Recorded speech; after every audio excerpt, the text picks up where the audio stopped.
Are you prepared? A few years ago, I was in a building fire when I lived in Washington, D.C. I lived on the 7th floor, and what had happened is on the 6th floor, an electrical fire broke out. And I remember it happening very quickly. Suddenly, my heart began to pound. I could hear the fire engines roaring up the street. I knew something was wrong. Smoke began to enter my apartment unit. I didn't really know what to do. I wish I would have known about this product, the SkySaver. Check it out at skysaver.com, your personal life-saving repelling device. In that situation, in the event of a building fire like I was in, or an act of terrorism, or any other emergency, all I would have had to do at that given point in time is click, hook, and exit, and repel my way to the ground to safety. Holds up to 300 pounds, repels up to 260 feet, tested to the highest quality standards. That's a SkySaver at skysaver.com. Check it out today, your personal life-saving backpack. Click the link below right now. Hey everybody, I'm Christopher Green. You're tuning into AMTV, Alternative Media Television. It is Wednesday, September 2nd, 2015, as we approach September 11th. In fact, maybe that's the reason the President of the United States, Barack Obama, is in Alaska, probably hanging out with Sarah Palin, about to go down into their bunker before war ensues. The inevitability of war as China engages in one of its largest military parades ever, commemorating its alleged victory over Japan during World War II, even though that's debatable. And the mainstream media here in the West, in the United States, says it's all propaganda coming out of China. They'll say things like the Chinese financial system is heavily manipulated to keep the Shanghai Composite above 3,000, how they keep funneling all this money into the system to prop up a phony market.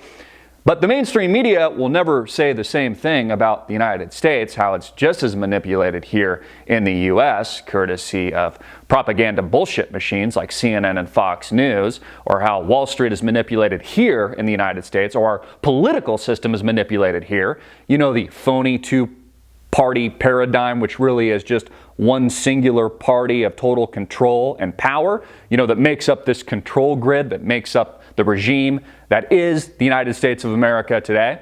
You know, people wonder why people like me come on camera every day and basically push the envelope of free speech. It's because it's hanging by a frigging thread. So Obama also, I believe, shot a reality TV show in Alaska. It's amazing that the Alaskan people would have open arms to this guy. I mean, aren't they conservative? Aren't they pro-gun and Second Amendment? I mean, why would they want the president in their hometown? Well, the president is prophesying doom and gloom, the end of the world, backed by science. You know, science tells him things. He's now a scientist, even though he studied political science. He's not a scientist or an expert on climate change. Has this big push right now. Again, he's prophesying doom and gloom, fires and wind and floods and all these things to push his agenda, that these carbon emissions, you know, due to coal companies and stuff that he's been, you know, actively pushing against recently, even though his butt buddies, people like George Soros, have been buying the companies on the cheap. I mentioned this in a couple of videos ago, BTU, Peabody Energy. George Soros bought it like 99 cents. It's now trading at like $2.30 or $2.50 a share. It's been a clear double, a clear winner. All this heavy manipulation by the U.S. government and Wall Street. So Obama's over there, you know, he's in Alaska on some kind of tour, some kind of multi-million-dollar vacation while he still negotiates with Iran, and China ramps up and prepares for war along with Russia. You know, you notice how the news cycle of the mainstream media, it's very up and down. It's very hyperbolic, and then it'll hit a trough, and then hyperbolic, and then it'll hit a trough. It'll be like Trayvon Martin, and then nothing, and then Freddie Gray, and then nothing, and then Ferguson riots, and then nothing, and then, you know, a Texas sheriff is shot, and then nothing. You know, they don't give you too long, but we're definitely at that trough now. You know, usually I have a pretty good idea what's coming next.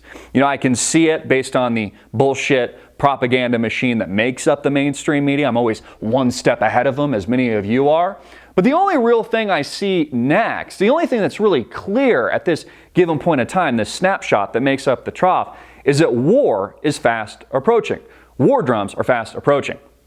Now, we're also approaching September 11th. Remember when Hillary Clinton told us that the Benghazi terror attack that happened on the anniversary of September 11th had nothing to do with terrorism or September 11th, even though that turned out to be a total lie. And still, as they're releasing all these classified emails that she burned, and I'm sure we've only got like 1/10 of 1% of the actual classified content moving in and out of her personal email servers that she destroyed, which again is a criminal act and then should put her and pound her in the ass prison along with her husband, who lied on the stand not too long ago and perjured himself in front of the American public. Again, an illegal act that would send your ass to prison, but not these people. Remember when she told us it had something to do with like a YouTube video or something, the innocence of Muslims, even though that was total and utter bullshit? It was a lie.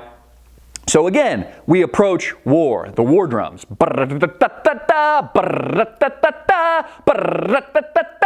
to war. Russia and China engaging in war games recently. All this revolving around global economics, this paradigm that makes up the New World Order today, this power structure that makes up the mainstream media, not just in China, or the financial markets, not just in China, or the political system, not just in China, but also relates here in the United States of America. Again, we're no different. We're just as heavily manipulated, propagandized. It's just as much of a joke as it is in China. Again, it's why few people like me and good people like you are pushing the envelope on free speech on a daily basis, because it's literally hanging by a freaking thread. Also, news that came out a couple of days ago, Wayne Dyer died. I liked a lot of his concepts, the things that he talked about, and I kind of overlooked it a little bit. This happened again a couple days ago. I think he was like 75. There's things I don't like about him. He was a huge Obama supporter, friends with Oprah Winfrey, another person that I hate. But a lot of the things he talked about I thought were really cool, very interesting. He talked a lot about the Tao, you know, how we're born into this world from nothingness, naked, and then we become part of this world and we become attached to things. We value who we are based on our ego. So much is guided by our own ego, what people think of us, how society values us, the things that we own, even though they really own us, according to the work of Buddha. And then we leave naked into nothingness. We come into the world from nothingness naked as a baby. We become part of this world. We become attached to things that mean nothing in the grand scheme, and then leave naked and into nothingness based on his talks, whether or not you believe there's an afterlife or not, or it's just a black hole and it's nothingness. And I always thought his concepts were really cool because there was a lot of truth to it. You know, again, how we put so much attachment to the things that we own that really own us, or how society views us, or how our people view us, or, you know, the career that we have, or the job that we have, or how much money we have in our pockets somehow values who we are. When again, we came from God.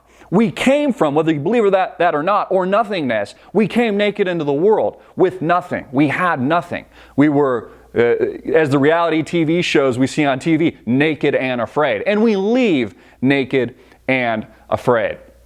And I just found it, you know, very interesting. I find it interesting how things repeat themselves, how history repeats itself, how war is repeating itself now, how the economic landscape is repeating itself right now. Again, the only thing clear at this given point, this snapshot in history, is that war is on the horizon. China, Russia, engaging in some of the largest, greatest war games we have ever seen in recent history. The United States crumbling economically, losing our status as world reserve currency, as John Kerry, Secretary of State, just mentioned to us a couple videos ago. Remember that used to be crackpot conspiracy theory? Well, now it's just reality. Obama, who's basically on the way out of his two-term, you know, political destruction of the United States of America, where he basically just pissed on and torched the U.S. Constitution. Now the advent of more political upheaval through Donald Trump, the anti-establishment movement, the anti-politician, anti-political movement, and, you know, the 2016 election as we approach. All these things I think can be positives. I think that we can change things. I think people like Donald Trump could potentially be good for the country. This anti-political correctness is good. But what we really need isn't this engagement of a two-party broken system, which really is just one party, this power system, this control system, this grid. What we need is real change. The lie Obama sold us. We need real reform. We need activism. I think we've already had the intellectual revolution to a certain extent. I think consciousness and awareness has been raised. A lot of this through modern technology. We've lived through it, you and I, over the past few years as a part of this technological revolution, the new industrial revolution, this information age, this information war. But in addition to that, we also need some kind of physical revolution. And where is this going to come from? As the Western media always talks about how China's very afraid of a revolution, they're jailing people that supposedly sold the market short, which shouldn't be illegal activity, or journalists that are breaking stories. We have the same control systems and the same control grid and the same power structure and the same illusion here in the United States of America. Most Americans are ignorant of it. And if they're not ignorant of it, if they see the illusion, a lot of them don't care. It's amazing to me how complacent the U.S. actually is, how complacent Americans actually are. And I think that is soon to abruptly change, especially as we approach war.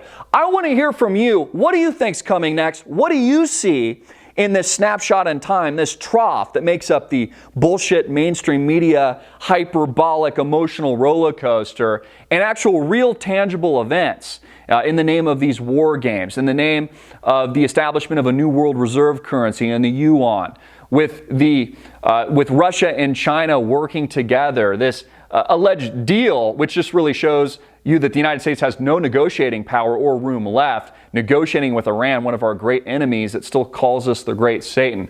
What do you see? What do you think's coming to the United States? How does this information revolution, this heightening of our awareness and consciousness translate into a physical revolution in real life? Where are we headed? I'm Christopher Green. Get this video out everywhere, make it viral, hard-hitting it in your face, and click the link below to support our sponsor.